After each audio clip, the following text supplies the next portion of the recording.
Yeah, our sales team last year, our sales volume last year dropped about 3% in volume from the prior year, which isn't too bad considering what's happening in the market. And prior to that, we dropped like 15%. We took that big hit the first year. I think when the market was down like 30.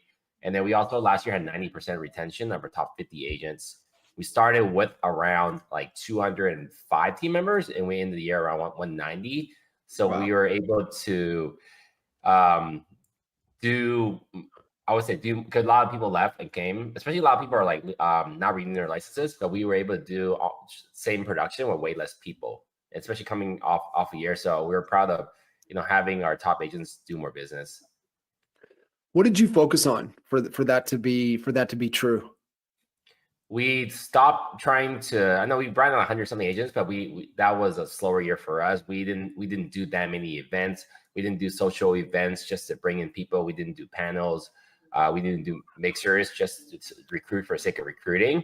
And we were able to hammer down on just team exclusive events, more dinners and more lunches for our top agents, putting together more workshops and training. My sales director put together like an intensity workshop, which is a pretty hardcore 5 to 6 week boot camp where it's just activity based. We enrolled a lot of agents into like a recommit lighter version of boot camp. So we made a lot of efforts to have agents narrow down, really fine tune their calendar and making sure they're truly productive and not just busy every day. So just less, it seems like a lot still, but like we usually lay out our calendar for the year, but we shrunk a lot of stuff we did. So we did more, but at higher, just high quality work, I think.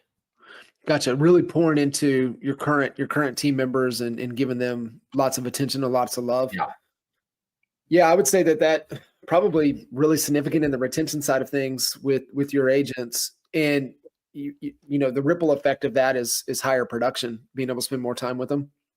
Yeah. And then the in-person relationships, like we have 4 people on the leadership team, and I would say we all have different closer friend circles. Like I play video games with one group of my agents. I go biking with a different group. I do dinners with another. I hang out like just different, building different relationships in different ways. And then my sales director, they also invite people over to his house. They go out for lunches and stuff. So just different kind of breaking down our roster and forming different relationships in different markets with our agents.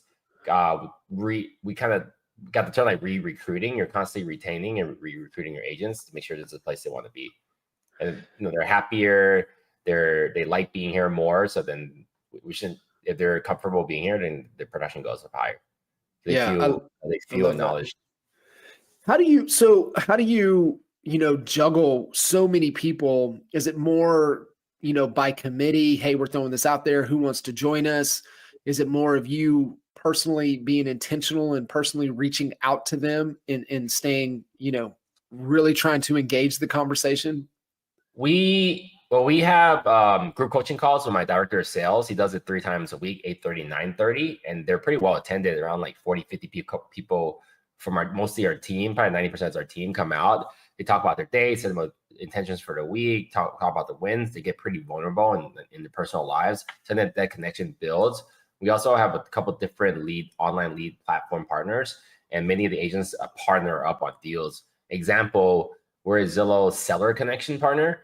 And then if you want to be in the program and you get a connection, you're required to work with a junior agent on it. We're constantly helping agents form relationships in the marketplace. So I live in Oakland. We have offices as far as Stockton, which is an hour and a half east of us. And we recently closed down our Sacramento office after 3 years, but we had an office in Sacramento that's an hour and a half north of us. So when agents, are working with buyers that are migrating all over the Bay Area, they're usually partnering up on the deals instead of just referring out. So that creates more stronger relationships within their company.